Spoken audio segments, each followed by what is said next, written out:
human being. That personal suffering only points to mere existence, but empathy is what defines humanity.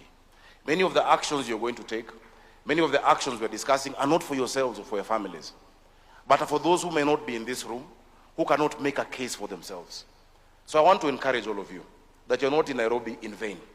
What you're doing is the work of God, I will call it that, because you're giving hope, you're giving dignity, and you're changing the course of generations to come. Part of what our president is leading us in doing in this city, and I'm very proud to be the governor of Nairobi. For a long time, and the PS has said, and I'm being very brief, the PS has said, the work we're doing on our rivers is historic. This city was founded on those 3 rivers. When it was founded in 1901, a letter was written to the UK saying that this is just a swamp. It will always flood. We're on floodplains. In 1906, there was a big plague in this city because of the floods. Today, we are changing the narrative of the rivers, which became where the informal settlements are. When it floods, those who are affected most in Nairobi are the poor and the destitute in informal settlements. But we committed, the president has committed more than 50 billion Kenya shillings. One of the interventions we're doing in sanitation is a 54-kilometer trunk sewer on both sides of the Nairobi River. 1.8 meters by 1.8 meters. I am 1.83 meters, so you can imagine the span of that sewer. It is going to cover the sewer demand for this city for 50 years. Isn't that being a visionary leader? I think our president needs some applause for that. On top of that, of course, there's the 200,000 units of housing and much more. The associated infrastructure, the jobs that have come with it. We have hundreds and thousands of our young people who today can wake up with dignity and confidence that they're going to a construction site, whether it is engineers, architects, masons, plumbers, etc., you name it. So we are seeing this transformation. I would like to finish by challenging my friend Habib. Habib has spoken about the deal rooms many times, and I'm glad we have mayors here and city leaders.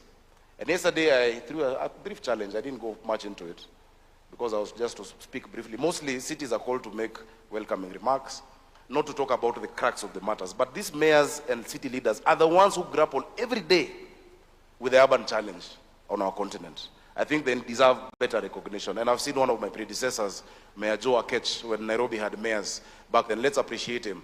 We stand on the great work that many of you did many years ago, and we're building on it. And so, Bwana Habib, in those deal rooms, we are going to come into those deal rooms as cities. Because we know if we're not on the negotiating table, we're on the menu.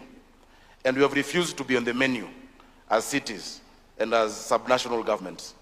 We have bankable projects. Water and sewer provision in a city like Nairobi or Mombasa or Kisumu or Kampala is a bankable, investable project because people pay bills. Mass transit, because people must move from one place to another. We must sort out urban sprawl, is bankable. So it's not just for investors and the private sector, but also have a space for cities. So finally, delegates. I know I welcomed you yesterday, but today I want to give you an offer. Please take it and do 3 things. Number 1, after your meetings, please find any hotel in Nairobi, any restaurant, any place of recreation. Go in there. You can order ugali, which is a Kenyan dish, nyama choma. You can order pizza if you want. You can order, githeri. Have as much as you want. As much as you want. If anybody asks you, say Sakaja sent you. The governor of Nairobi. So the first thing is you're welcome. Number 2, find any restaurant and say, Governor Sakaja sent you. But number 3, pay your bill yourself. Because there's nothing for free in Nairobi. May God bless you and enjoy this forum.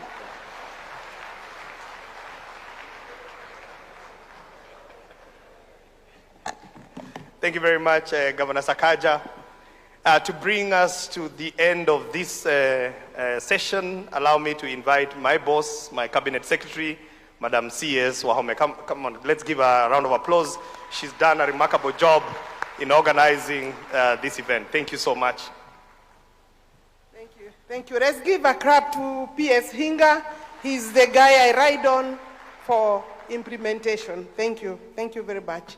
Your Excellency, the President of the Republic of Kenya, Dr. William Samoei Ruto, Your Excellency, AU Commissioner Moses Virakati, here on behalf of yourself and on behalf of the chairperson and the African Union, Your Excellency Anna Claudia Rosbach, ED of UN Habitat, together with Undersecretary General for the United Nations. Your Excellency, allow me to recognize in a special way also Anar Guriev for purposes of his chairmanship for the World Urban Forum. We've made a bit of some promises there. Your Excellency, may I also recognize my sister Chatu. You know, I was sitting next to her, so I need to recognize her because AU, the Africa Urban Forum, started in Ethiopia, and they laid a firm foundation led by the African Union. I have my sister here, Deborah, the one in charge, CS Deborah, one in charge of environment and forest. I have many colleagues in this sector, excellencies, ministers. We have ambassadors. We have distinguished participants. We have Shelter Afrique that is ahead of the park in terms of that space, in terms of policy, now operating as a bank. We have, Your Excellency, ambassadors and high commissioners. I will leave it there, but I want to welcome Your Excellency. Help me to welcome His Excellency this morning to this opening session. His Excellency, Dr. William Ruto, is here to give us the opening keynote address. And that will be at a later date, at a later session. Your Excellency, the room is full.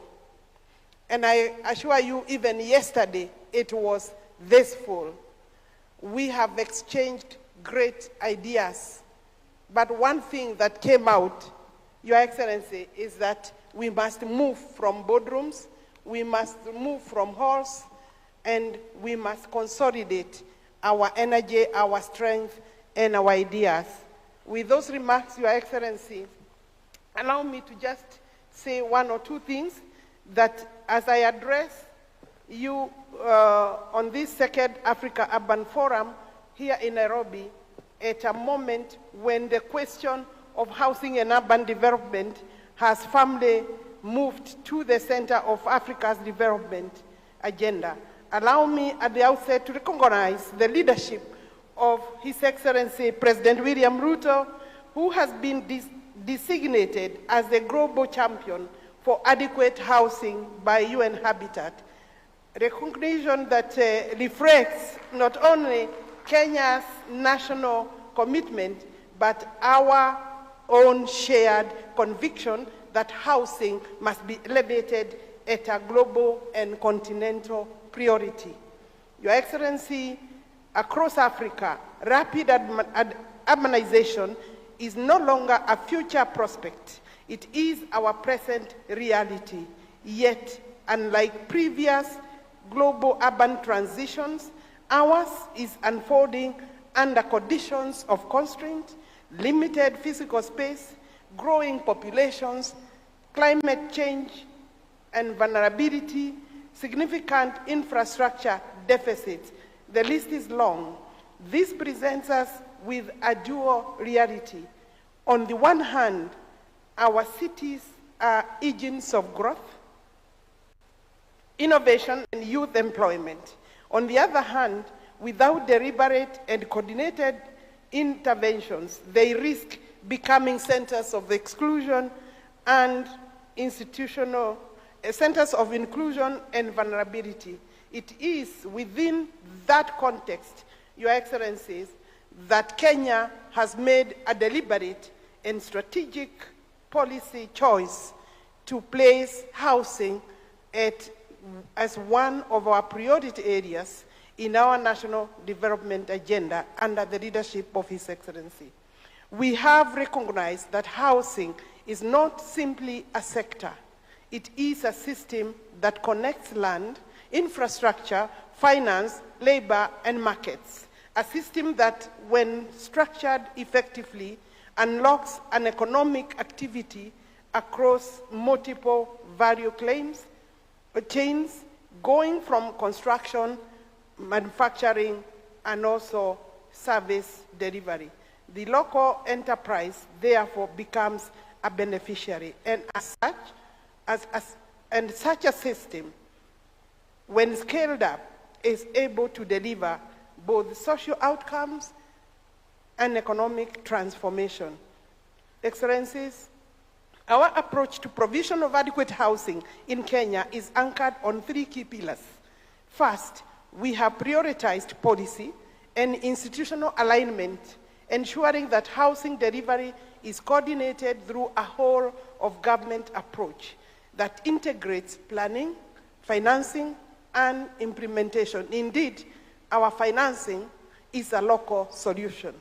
Second, we are advancing innovative financing mechanisms and leveraging public resources to crowd in private capital,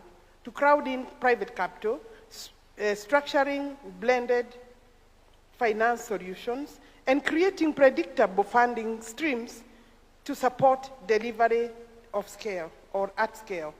Third, we are strengthening delivery systems and building institutional and technical capacity required to move from project-by-project implementation to program-based delivery, supported by partnership with the private sector and other stakeholders.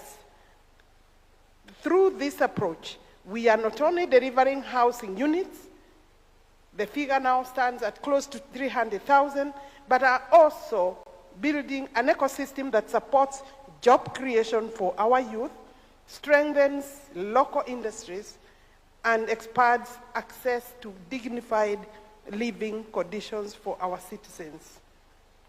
Excellencies, while we are encouraged by the progress we are making, we are equally clear that no country can address housing challenges in isolation. It requires stronger partnerships between governments, development institutions, and financing partners. The private sector is a key player, and communities must not be left behind. As we therefore deliberate how to overcome these challenges, the next now 2 days, starting today, because yesterday is the first day, Kenya stands ready not only to share its experience, commitments, but also to learn from you, our brothers and sisters. We believe that solutions we are building together must be adaptable, scalable, and rooted in African realities. But my brothers and sisters, as countries, I want to tell you, for the success story for Kenya to reach where it has reached, it has taken the President of the Republic of Kenya to do the heavy lifting. And the heavy lifting is both social, economic, and political. We have had very strong support from the legislature, but the political class, for obvious reasons, unhealthy competition, has not been that supportive. And I mean the one outside the one government approach and the broad-based government. So, for you to go the road Kenya has gone, you need the highest political goodwill. And Your Excellency, Kenya is privileged to have you. The courage my governor in Nairobi has talked about is unparalleled. But that is something we can also share. His Excellency is not just a champion in Kenya. You have heard the platforms that he is leading, and we want to encourage you, Your Excellency, because this space is not new. It has been there, but the prominence it requires can only be given from the political platform that you stand, Your Excellency, with other member states, heads of states. And I'm therefore grateful as the Cabinet Secretary in this ministry to be able to host on your behalf, Your Excellency, the number of ministers, my colleagues who are here, and they have come, they came 2 days ahead. They have enjoyed part of Nairobi. They are yet to go to the rest of the spaces. Your Excellency, that gives us an insight to the interest in this discussion and discourse. And we therefore looking forward for another very good day today. Thank you for coming to the opening session. Your Excellency, we missed you yesterday, but we understand and appreciate making time. I will then ask Mike to help us with the next session, where Your Excellency will be possibly speaking from your heart. And I know, Your Excellency, this subject, and I'm lucky, Minister, because this subject, so my brothers, you can only maybe envy me, brothers and sisters, this subject has become a pet subject for the President of the Republic of Kenya. We can use him to propel the Africa continent with other heads of state as we move to World Urban Forum. Thank you very much.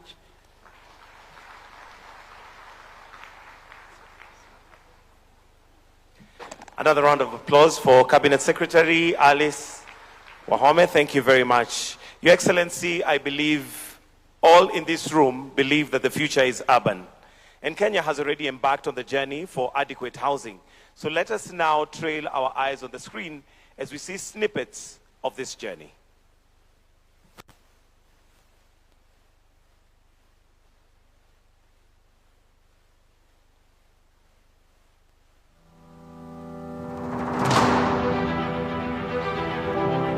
Africa is not waiting. Africa is building. It is rising fast, bold, and undeniable. This project before us here is the single largest housing intervention in Kenya's history. And I am so proud that it is happening in our time. Across the continent, a transformation is underway. From the pulse of Nairobi, to the energy of Lagos, to the innovation shaping Kigali, a new urban story is being told. Let us collectively look at the human aspect of housing as an equitable right for everyone. Africa is designing for itself, because how Africa urbanizes will define how Africa lives. Urbanization is generally associated with a high quality of life. When people are moving from rural areas to urban areas, they're coming in search of a high quality of life. But the inverse actually happens. When you come to the urban spaces, that's where you're going to find the most marginalized person, the urban poor. We must be intentional. The African city of the future is walkable, green, youth-centered, and grounded in dignity and belonging. Will cities divide or unite? Will growth exclude or empower?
Excellencies, honorable ministers, distinguished guests, fellow youth leaders, ladies and gentlemen, good morning. Good morning. I need to feel the energy in the room. It is my honor to serve as the moderator for this high-level fireside conversation with His Excellency the President of Kenya, where we will delve into key lessons, best practices, and critical challenges in delivering adequate housing for all. Africa is undergoing the fastest urbanization globally, with urban populations growing at over 3.5% annually. By 2050, our urban population will double, from approximately 700 million to over 1.4 to 1.5 billion people. Nearly 65% of Africans will live in cities. We are not simply urbanizing. We are building the future economic engine of this continent. And yet, today, over 56% of urban Africans live in informal settlements. Cities already generate more than 75% of national income, yet remain underfinanced and underplanned. This is not just a housing deficit. It is a systems challenge. Land, finance, governance, and ultimately, delivery. Closing Africa's infrastructure gap alone requires $130 to $170 billion annually, while global systems hold over $400 billion in capital, highlighting a fundamental mismatch between need and capital allocation. Housing is one of the most powerful economic multipliers we have. Every dollar invested can generate up to $2.5 in economic activity, contribute up to 5.8% of GDP, and create up to 5 jobs per unit. So the question is simple. What will it take to deliver at scale? And who will take that responsibility? To respond to these critical questions, I would like to welcome to the stage a leader who has made affordable housing for all his national priority, has risked his political capital to ensure that it is not just an agenda on the manifesto, but a reality for millions of Kenyans.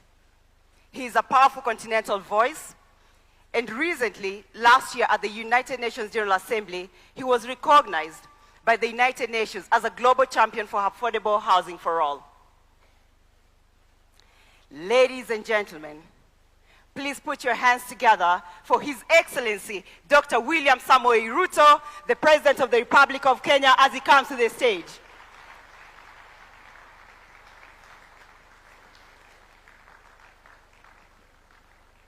Another big round of applause for His Excellency. Thank you, Your Excellency. Vivian Onano. Thank you, Your Excellency. Oh, you may be seated. Thank you. Thank you, Your Excellency, for joining us today. Mr. President, our session is really designed as a conversation, weaving together leadership and delivery, financing realities, global systems, and continental commitment. So without further ado, I'll dive into my first question. Africa's urban population is growing faster than infrastructure delivery, with cities expanding at over 3.5% annually. Under your leadership, Kenya has positioned housing at the center of its development agenda, recognizing as both a social and economic priority. In the next 2 to 3 months, your administration will have completed over 273,000 housing units, with another 500,000 planned for development, with over 640,000 direct jobs created. This is Africa's largest affordable housing program.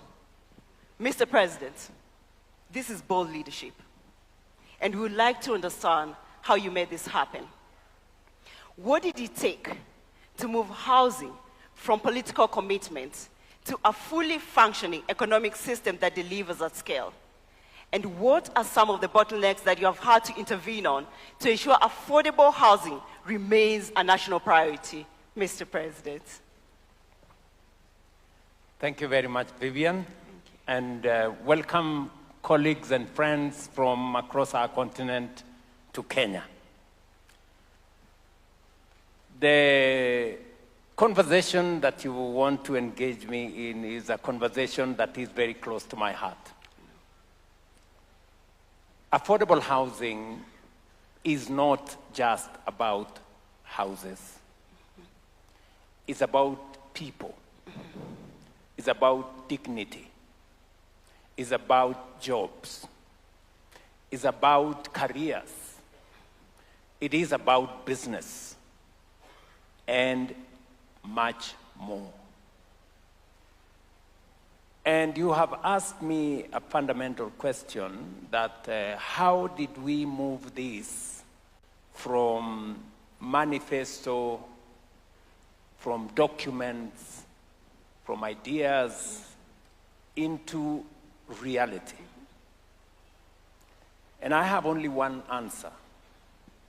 It takes leadership. That's it. And we have had this in our plans as a country in many administrations. We've had it in many manifestos. We've designed how it can be done. But until you find the leadership that has the courage to translate it into reality, it will remain aspiration, it will remain talk, it will remain documents, it will remain campaign promises. And one more thing, you cannot undertake such a fundamental and consequential undertaking if you are focusing on the next election. It has to take a longer-term focus in the next generation. That's what it takes. If you focus in the next election, you will not do it because it is difficult.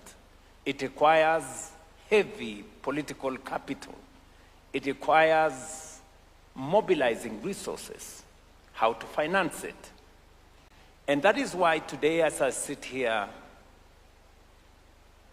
with 270,000 houses being built across the breadth of Kenya, in every large township in the Republic of Kenya, we have 200 active sites in every part of the Republic of Kenya. Yesterday, I was in one of our counties in Olkalau. The affordable housing in Olkalau is ready. In fact, we're going to hand over the keys. CS Alice Wahome has been with me. She has taken me to every place in Kenya because of affordable housing. So let me just say this, that affordable housing will happen if you have the ultimate political leadership. It cannot be done at the ministry. It cannot be done at another level. It has to take the political leadership at the highest level to drive it. Number two, you have to find ways of mobilizing resources. In Kenya, we decided that we are going to mobilize resources locally.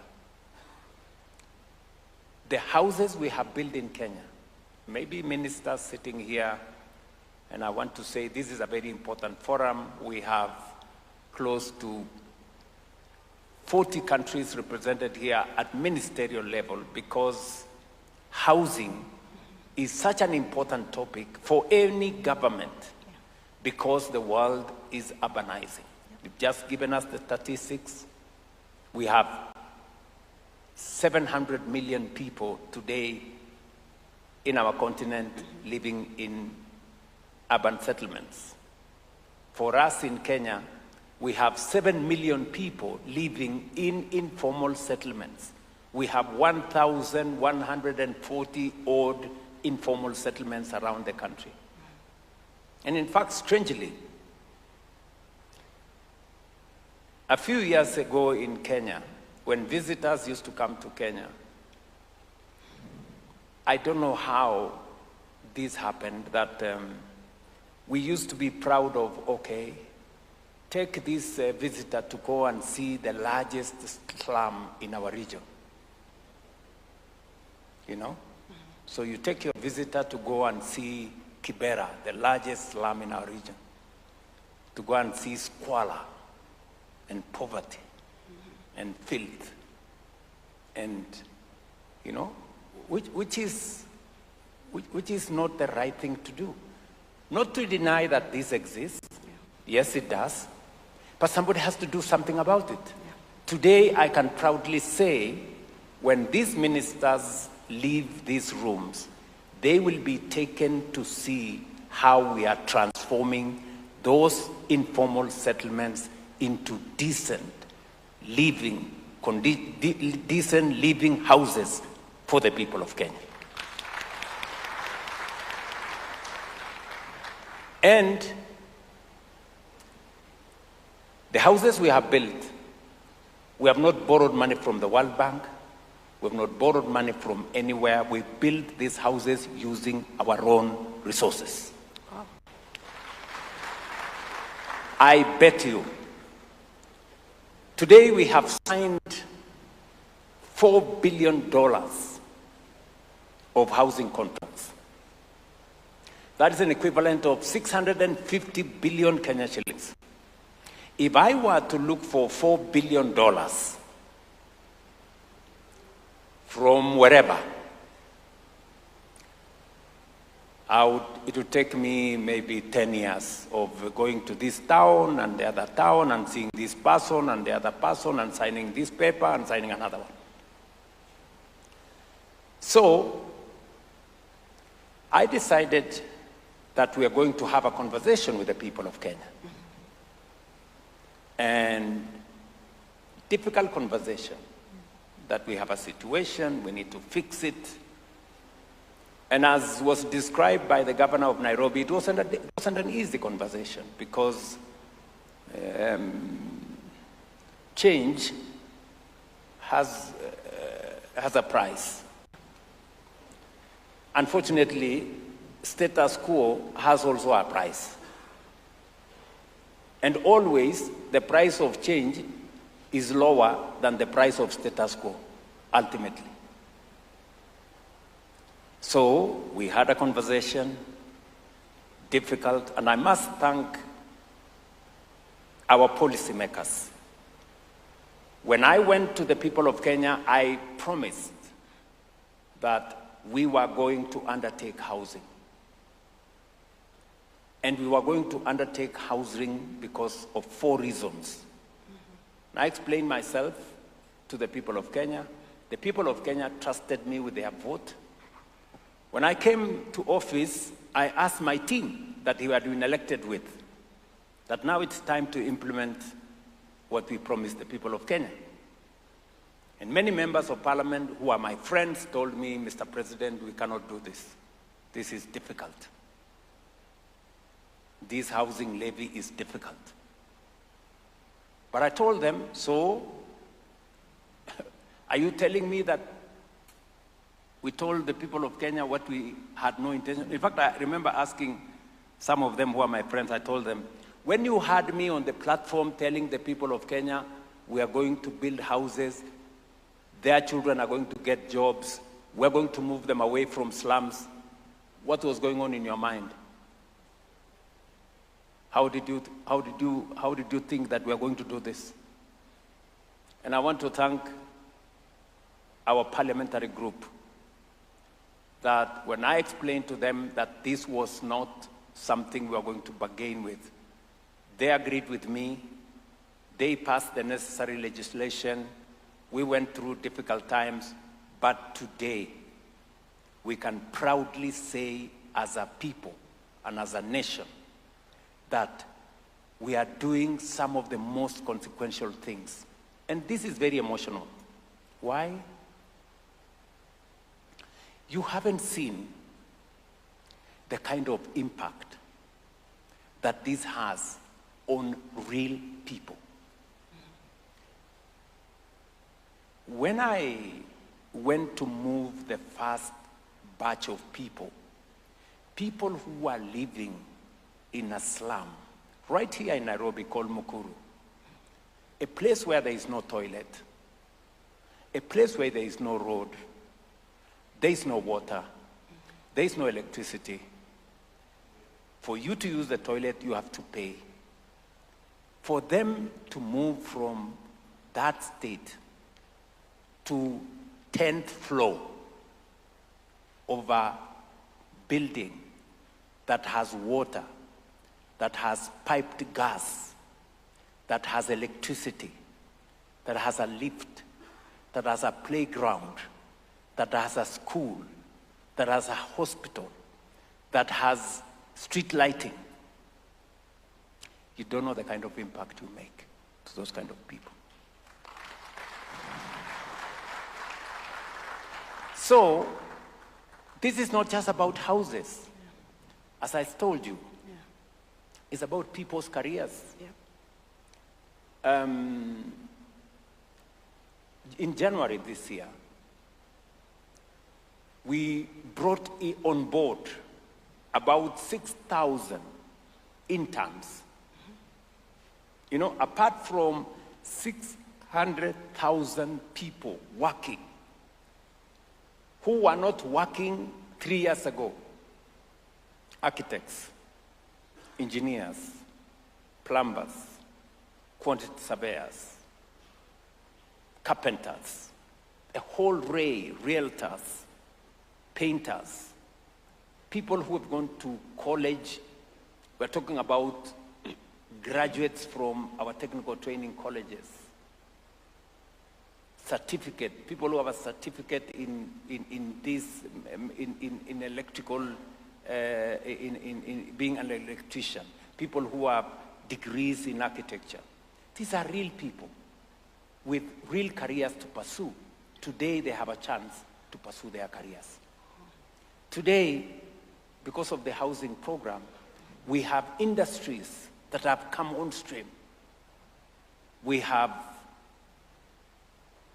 people who have been Juakali artisans, small enterprises. Today they are transitioning from being ad hoc. You know, you make one window today, you make another window after 2 months, you make another window after 10 months. Today, they have contracts. In fact, we ring-fenced close to 15 billion Kenya shillings for people who were informal. Today, we are formalizing their business. We've had more steel companies come on stream. We've had more cement factories come on board. We've had many more people coming on stream in the space around making construction equipment, making inquiries in transport industry. More transporters are coming on board. So we have built a whole construction industry around housing. What is more, we are slowly rolling back land fragmentation. We are slowly influencing land that was meant for agricultural activity. We are now reserving it for agricultural productivity and food security instead of it being subdivided for informal settlement. So it hasn't taken a person, it has taken a whole Kenyan society, because the executive has been in, Alice and myself and the team. People in the legislature have done their part. The people of Kenya are the biggest contributors to this success. Why? Because they put in their taxes. And we are making the change together. And that is why I am very proud to address this audience and to share our experience as a nation, which I believe is what other countries are doing. Maybe they are doing it differently, but we can share in this experience. Finally, you've asked me, what are the challenges? Yes. The challenges have been, the change. Changing a situation is not an easy thing. So we've had political pushback. We still have politicians who still think you can make populist, we are going to stop this housing because we are protecting the pay slips of people. Such pedestrian talk. How do you cannot see the 640,000 people working. You don't know what to do with them. I know many ministers here are wondering whether there are still people who are opposing this in Kenya. Yes, they are there, and they are not few. There are many. Many politicians still climb to podia to talk about how they want to stop this. How you want to stop such transformation is mind-boggling, right? We still have courts. We've gone through difficult challenges in courts. People who go to court, or they want to stop this. In fact, many of them are asking me, who told you we need houses? Others are saying, why are you taking government land, building houses, and then giving it to individuals? The same people don't mind if the same government land, people invade, they settle, it becomes an informal settlement. They don't mind it. But they mind it if we use it and build affordable housing, make decent use of it. Then you ask yourself, those are the kind of challenges we have to deal with. They look mundane, they don't look very intelligent, but they are there. And we have to confront them every day. Sometimes they come from people who you think should know more, I remember telling one of my friends who was opposed to this housing, and I was asking them, my friend, in your house, you possibly have 3 or 4 toilets.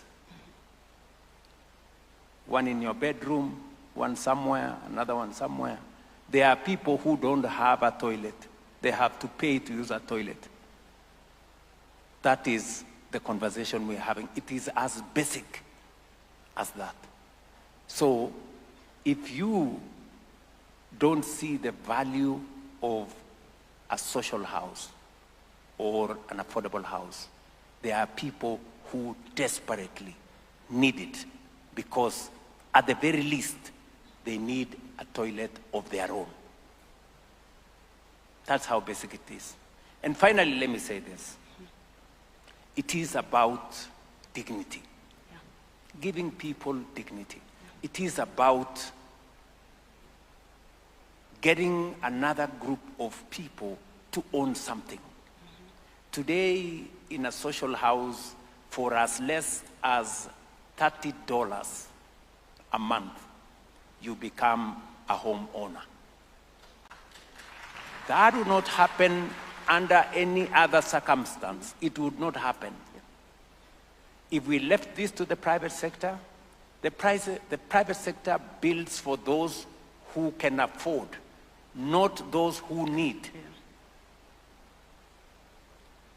Government must think about the people who need the houses. And that is why policy becomes central to the delivery of housing. Sorry I've taken long. No, Mr. President, this is fantastic. Ladies and gentlemen, you've heard from His Excellency. This is bold, transformative, and courageous leadership in practice. Mr. President, thank you for bringing the human face to the affordable housing agenda. It's very important for us to see it's not just about housing, as you said, but it's about dignity, and it's about the people. Mr. President, we have other leaders in the audience that would like to also bring into this conversation and hear from them.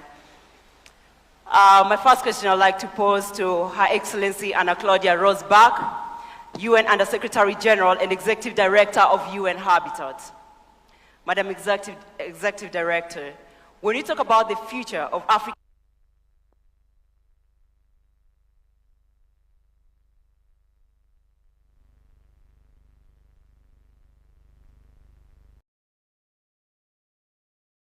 and are governments investing enough in secondary cities as the next frontier for affordable housing, or are we still over-concentrating resources in primary urban centers?